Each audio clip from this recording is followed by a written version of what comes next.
baki hapa salama. Hata tukitengana kimwili, kule Sayuni tutaonana. Hata tukitengana kimwili, kule Sayuni tutaonana. Fanyeni bidii mwenzangu katika kazi yake Bwana. Sasa kwaheri nyinyote, baki hapa salama. Fanyeni bidii mwenzangu katika kazi yake Bwana. Sasa kwaheri nyinyote, baki hapa salama. Hata tukitengana kimwili, kule Sayuni tutaonana. Hata tukitengana kimwili, kule Sayuni tutaonana. Fanyeni bidii mwenzangu katika kazi yake Bwana. Sasa kwaheri nyinyote, baki hapa salama. Fanyeni bidii mwenzangu katika kazi yake Bwana. Sasa kwaheri nyinyote, baki hapa salama. Hata tukitengana kimwili, kule Sayuni tutaonana. Hata tukitengana kimwili, kule Sayuni tutaonana. Fanyeni bidii mwenzangu katika kazi yake Bwana. Sasa kwaheri nyinyote, baki hapa salama. Fanyeni bidii mwenzangu katika kazi yake Bwana. Sasa kwaheri nyinyote, baki hapa salama. Hata tukitengana kimwili, kule Sayuni tutaonana. Hata tukitengana kimwili, kule Sayuni tutaonana. Fanyeni bidii mwenzangu katika kazi yake Bwana. Sasa kwaheri nyinyote, baki hapa salama. Hata tukitengana kimwili, kule Sayuni tutaonana. Hata tukitengana kimwili, kule Sayuni tutaonana. Fanyeni bidii mwenzangu katika kazi yake Bwana. Sasa kwaheri nyinyote, baki hapa salama. Hata tukitengana kimwili, kule Sayuni tutaonana. Hata tukitengana kimwili, kule Sayuni tutaonana.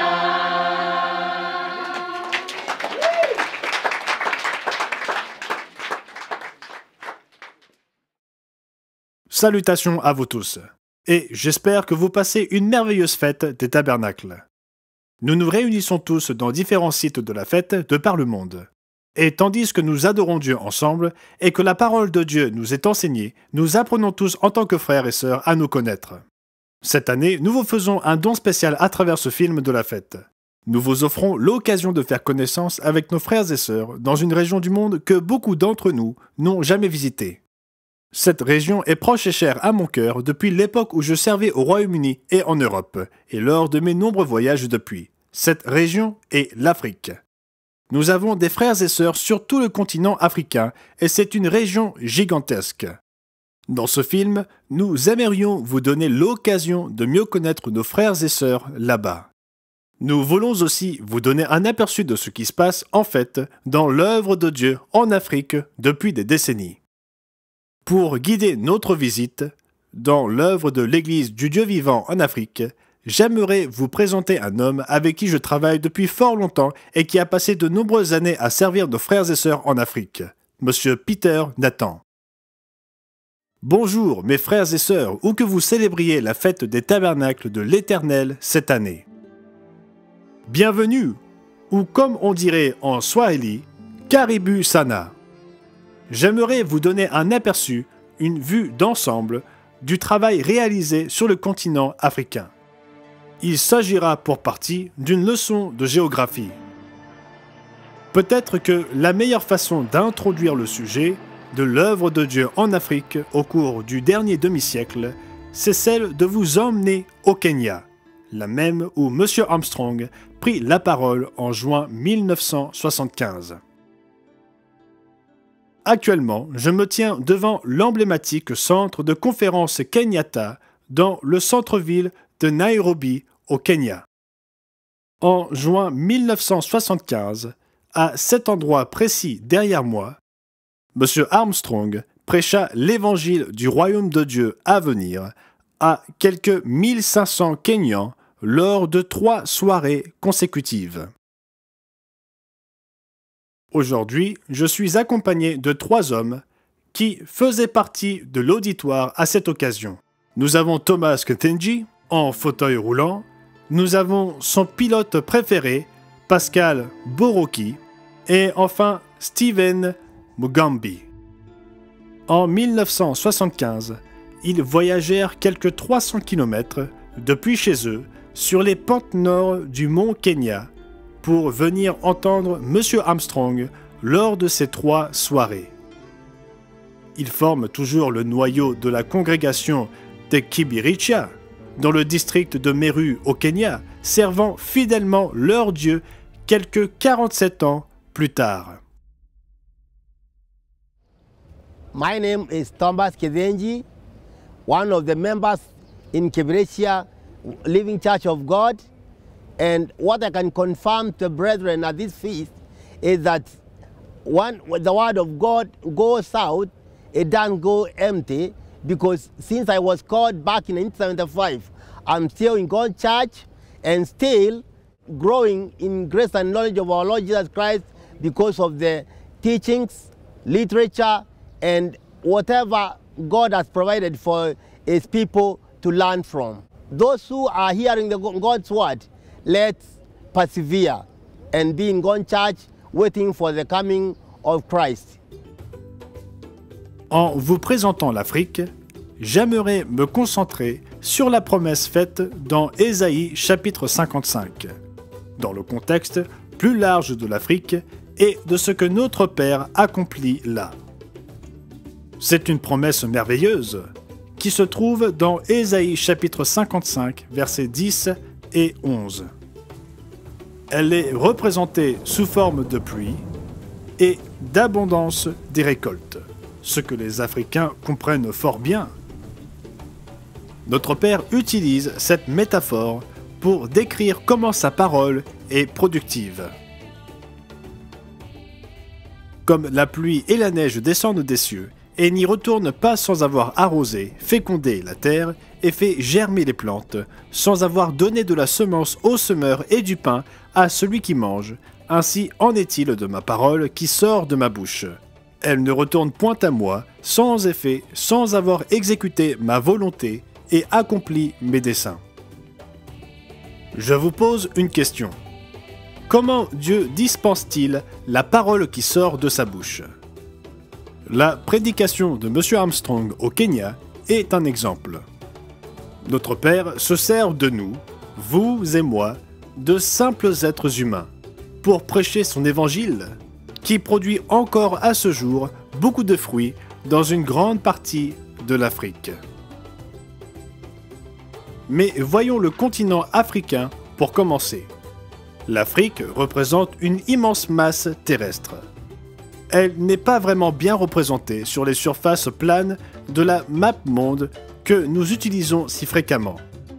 Mais regardez le globe terrestre pour avoir une meilleure perspective. En comparant d'autres masses terrestres, vous obtiendrez une vue plus appropriée. Pour mettre l'Afrique en perspective, les États-Unis contigus, la Chine, l'Inde, l'Europe occidentale, l'Europe de l'Est, le Japon et d'autres pays tiendraient tous dans le continent africain avec encore de la place à revendre. Comme vous pouvez le constater, l'Afrique s'étend sur quelques 30 millions de kilomètres carrés et comprend 59 pays parlant quelques 2000 langues et dialectes. Avec une population de 1,3 milliard d'habitants, elle représente 17% de la population mondiale. Pourtant, l'Afrique en tant que continent représente 20% de la surface terrestre du globe. Voici un fait surprenant. Le désert du Sahara représente à lui seul 30% de l'Afrique, un peu plus de 6% de la surface terrestre du monde. J'aime à penser que le désert du Sahara sera potentiellement le plus grand jardin botanique de Dieu. Pour vous donner une autre perspective, les États-Unis contigus pourraient facilement tenir dans le désert du Sahara. Laissez-moi vous poser quelques questions. Alors, qu'est-ce que Dieu accomplit ici en Afrique? Qu'accomplit-il avec son Église dans le monde entier? Qu'accomplit-il dans votre vie et dans la mienne? 20 ans avant que ces hommes n'entendent M. Armstrong au Kenya, sa voix était déjà sur les ondes d'Afrique du Sud, proclamant la bonne nouvelle du royaume de Dieu depuis la toute première station de radio commerciale d'Afrique du Sud. C'était en juin 1955. Radio Lourenço Marques, ou Radio LM comme on l'appelait, émettait depuis l'actuelle capitale du Mozambique. Radio LM offrait une porte ouverte pour atteindre les centres de la population d'Afrique centrale et australe. Puis, en 1958, Radio Elizabethville, ou Radio Lubumbashi, comme nous la connaissons aujourd'hui, située sur la ceinture de cuivre à la frontière congolaise et zambienne, fut ajoutée et permit d'émettre la voix de M. Armstrong de manière encore plus puissante aux populations d'Afrique centrale. En 1962, les stations de radiodiffusion nigérianes occidentales de l'État de Lagos et d'Ibadan, au Nigeria, ont commencé à émettre l'émission en Afrique de l'Ouest. Des publicités dans des revues européennes telles que le Reader's Digest se sont retrouvées entre les mains de lecteurs africains, ce qui fit grimper le taux de réponse. Les fruits ont rapidement suivi. En 1961, messieurs Roderick Meredith et Raymond Mechner effectuèrent une tournée de baptême dans toute l'Afrique centrale et australe, baptisant des membres tant en Zambie qu'en Afrique du Sud. Je me souviens avoir demandé plusieurs fois à M. Meredith de me raconter cette tournée. Un nom est resté dans son esprit, celui de M. Mwambula de la Zambie, le tout premier noir africain baptisé lors de cette tournée. Comme le disait Carlos, notre chauffeur de confiance préféré, Mr. Nathan, can you just imagine? Oui, je m'en rappelle effectivement, Carlos.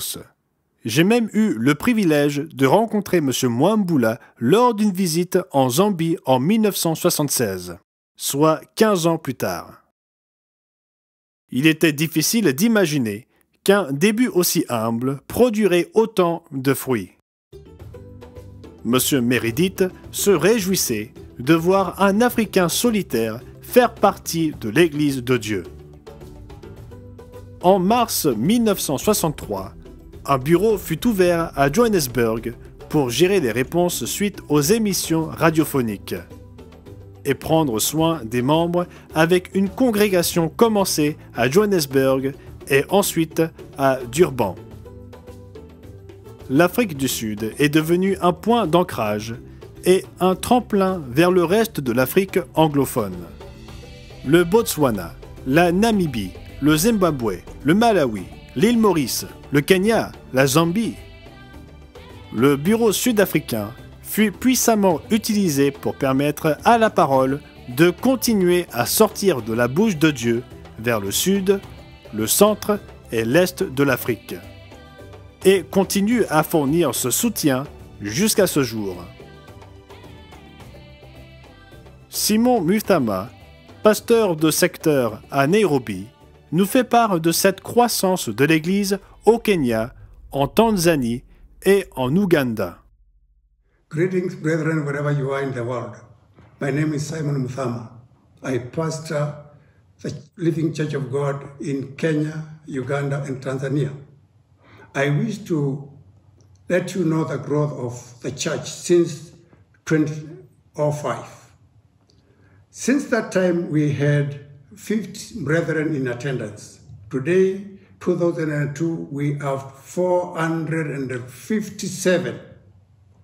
That is a tremendous growth that God has given unto us.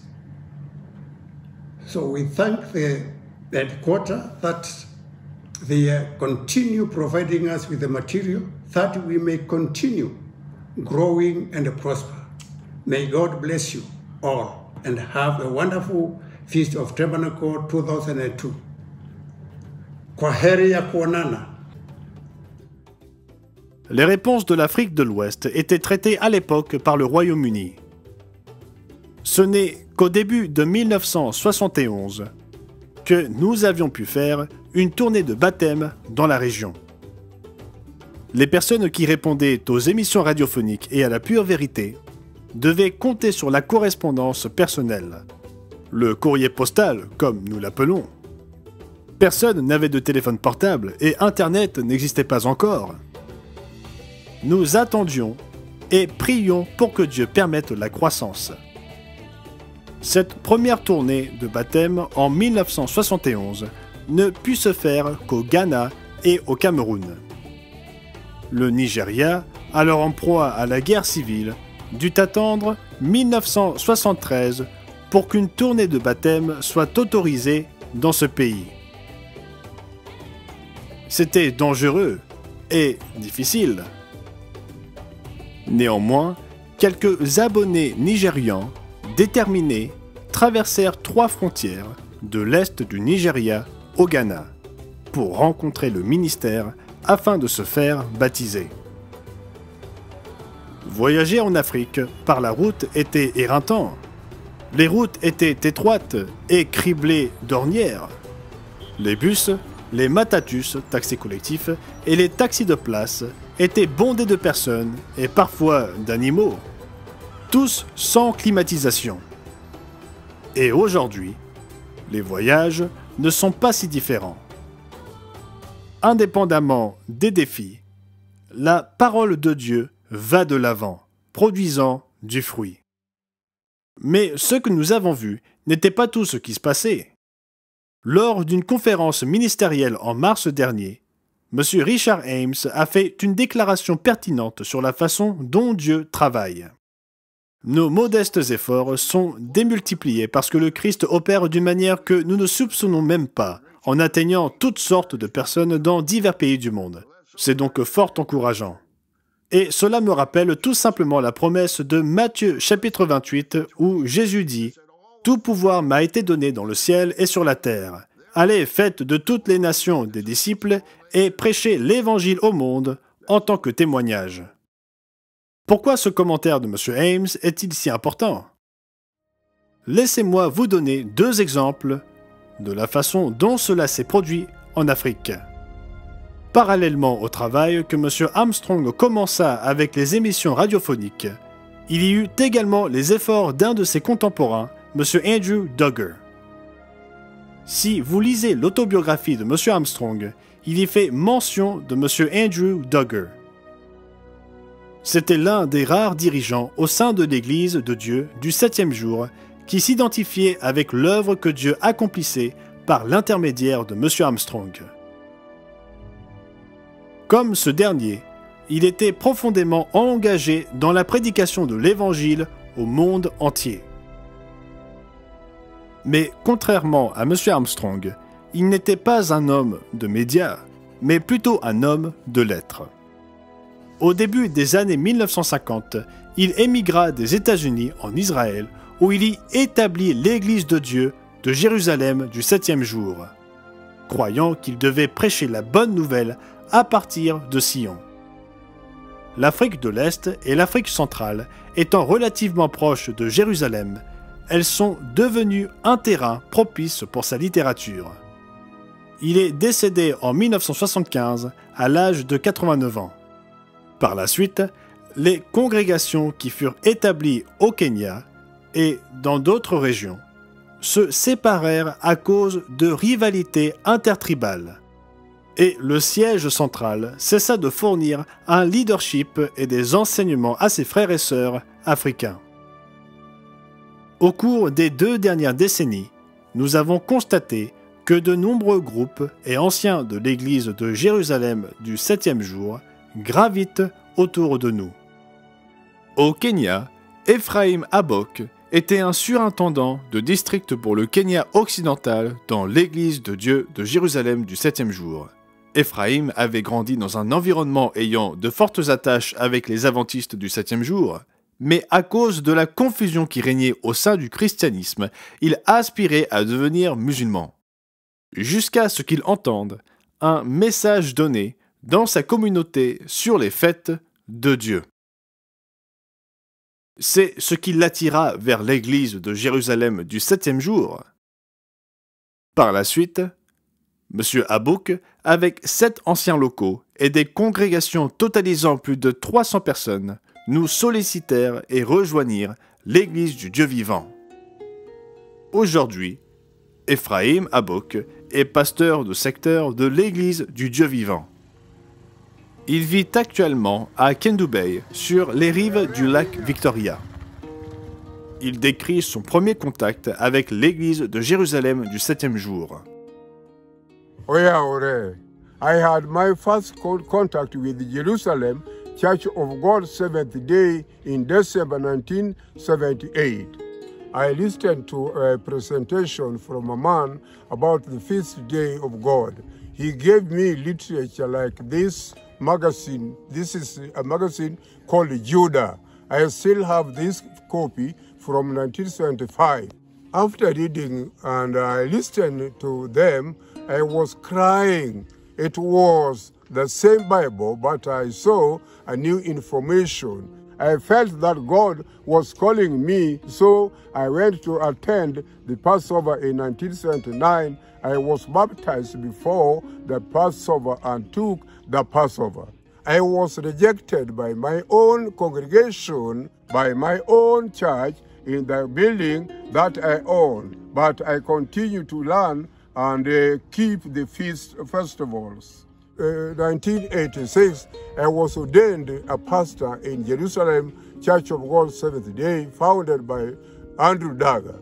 I became the deputy overseer of all Western Kenya with 50 churches and almost 1,000 people, including 50 elders. Over time, we had a tribal disagreement, and I was given a mandate to find a new church to fellowship with. This is when I believe that God accomplished something very great. I saw Meabsungu, a white man with a flat tire. He turned out to be a minister in the Church of God. I told him about my mandate, which made us come together as brothers. I also met Mr. Peter Nathan at this time. He also my brother. Today, I'm still responsible for Western Kenya in the Living Church of God, serving 11 congregations and over 600 people. God continued to call me, to call more people in Kenya, and we are all perspiring of God's word. I hope that you all have great feast and tabernacle for Erokamano Ahinya. Oui, il nous arrive aussi de transpirer quand l'œuvre de Dieu prospère. Monsieur Abok est un pasteur engagé, reconnu et profondément respecté dans cette région de l'ouest du Kenya.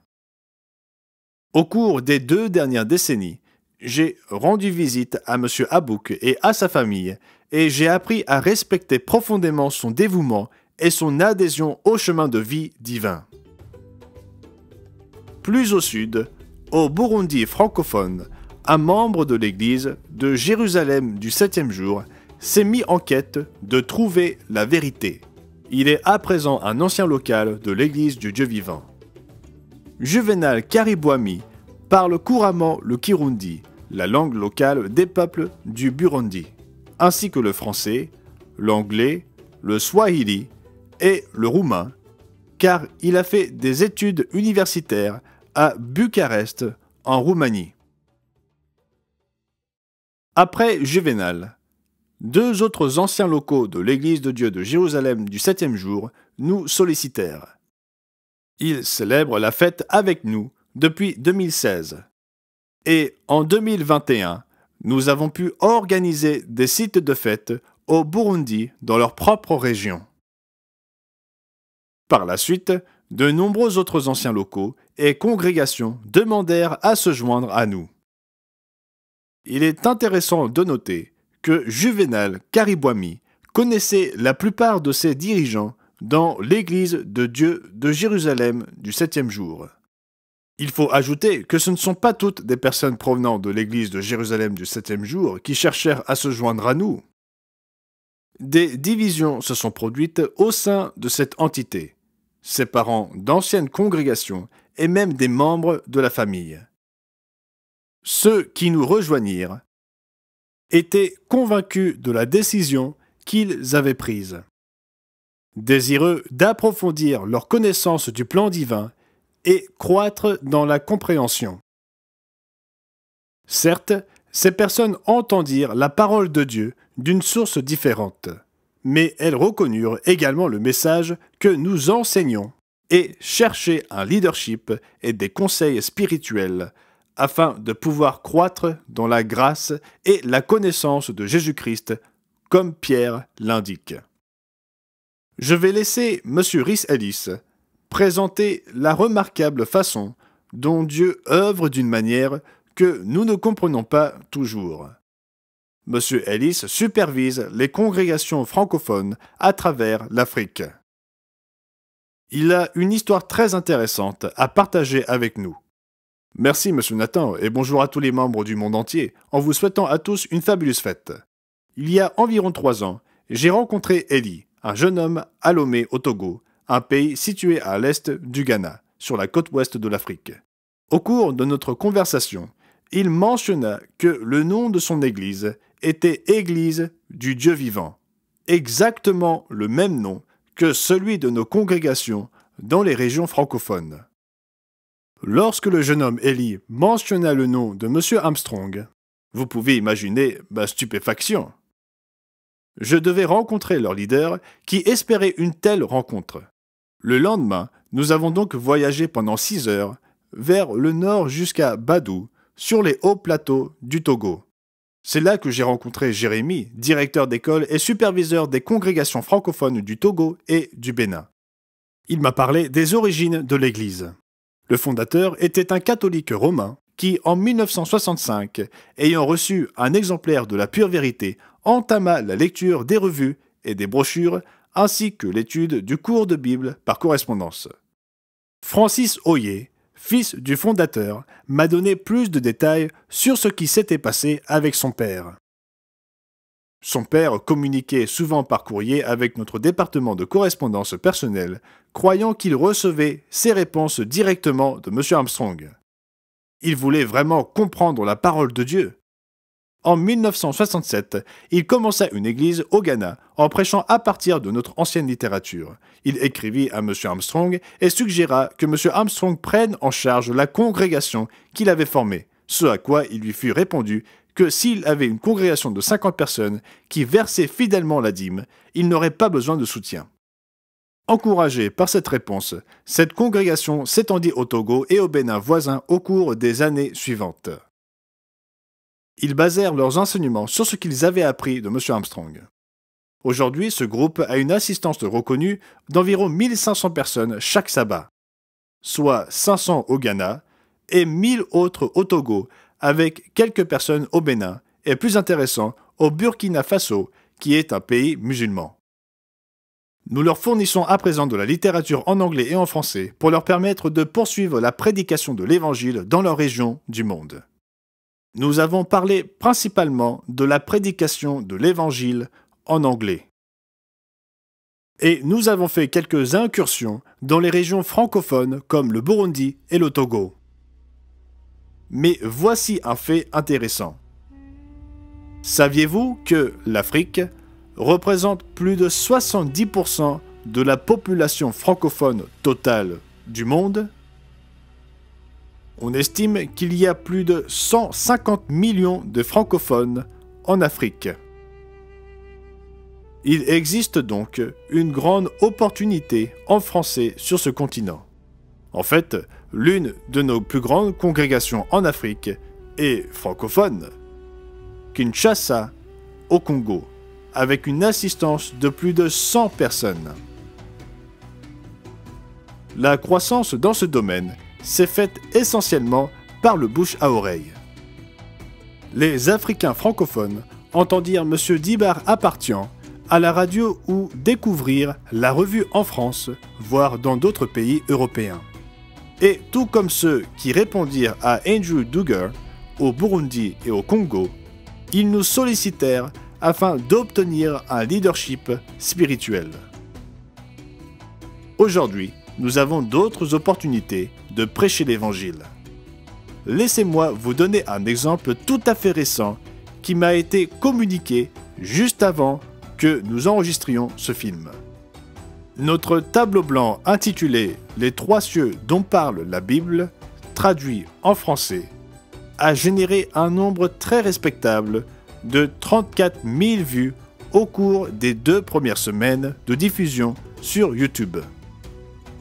Sur ces 34 000 vues, 27% proviennent de 17 nations francophones d'Afrique.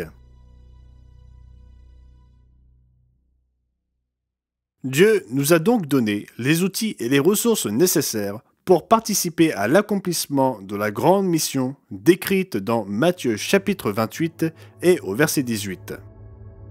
Jésus, s'étant approché, leur parla ainsi. « Tout pouvoir m'a été donné dans le ciel et sur la terre. Allez, faites de toutes les nations des disciples, les baptisant au nom du Père, du Fils et du Saint-Esprit, et enseignez-leur à observer tout ce que je vous ai prescrit. Et voici, je suis avec vous tous les jours jusqu'à la fin du monde. » Nous savons que notre appel exige de nombreux efforts. L'Église du Dieu vivant est activement impliquée dans la prédication d'un message d'avertissement en tant que sentinelle. Et ce qui est stupéfiant, c'est qu'en plus de ceux du Ghana et du Togo dont M. Ellis parlait plus tôt, nous avons actuellement environ 2000 autres personnes qui célèbrent la fête des tabernacles dans 17 sites à travers tout le continent. Pour conclure, je voudrais encore partager avec vous quelques cartes géographiques. Et pourquoi pas, n'est-ce pas aussi une leçon de géographie? Sur cette première carte, le vert montre les pays avec des congrégations et des membres. Évidemment, dans le nord, il y a une grande zone blanche. Mais vous remarquerez que, dans le sud, nous avons 2 zones blanches sur la carte. Ce sont principalement des nations lusophones, telles que l'Angola sur le côté gauche à l'ouest et le Mozambique à l'est. L'Église a récemment produit une gamme complète de littérature en portugais, qui peut maintenant être proposée en Angola et au Mozambique. Au nord, notre Père a un autre défi, le monde islamique. Ce défi nous concernera-t-il?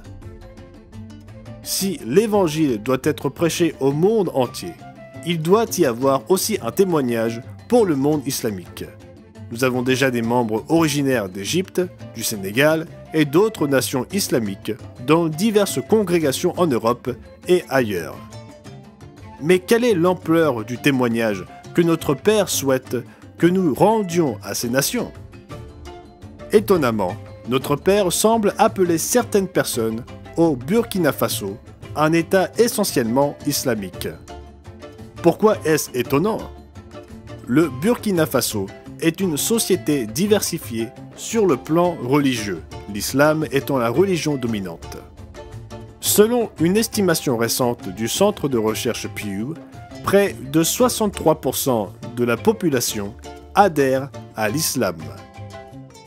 Seuls 22% de la population pratique le christianisme, tandis que 15% pratiquent l'animisme, la religion traditionnelle de l'Afrique.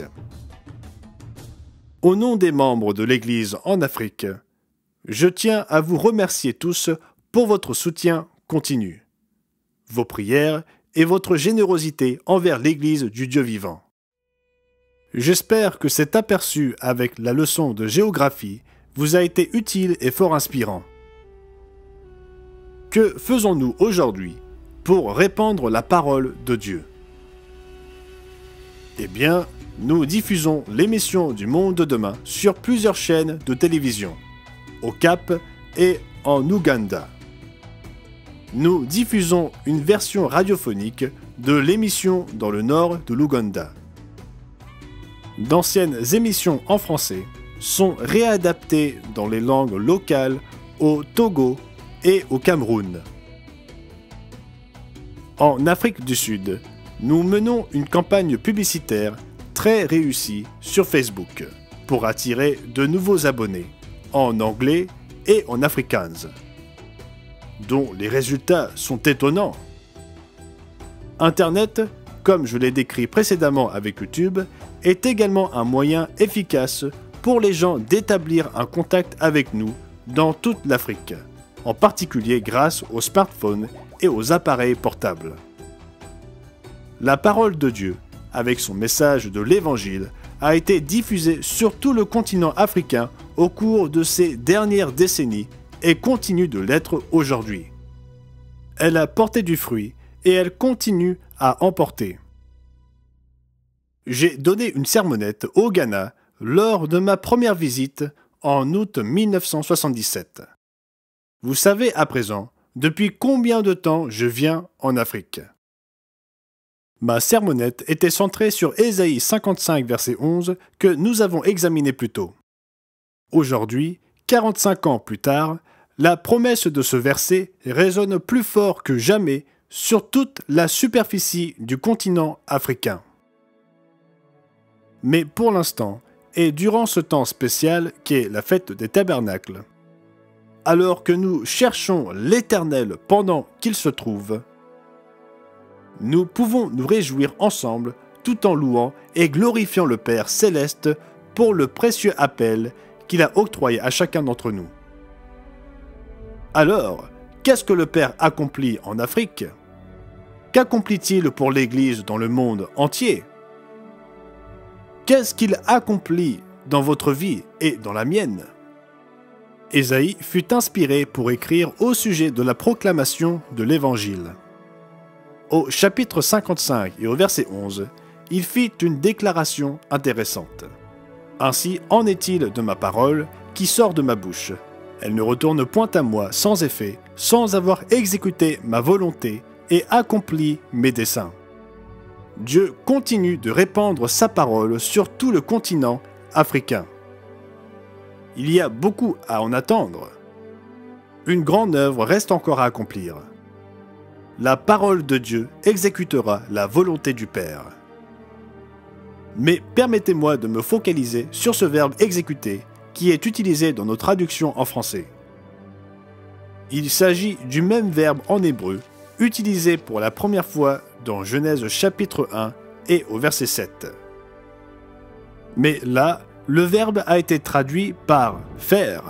Dieu fit l'étendue.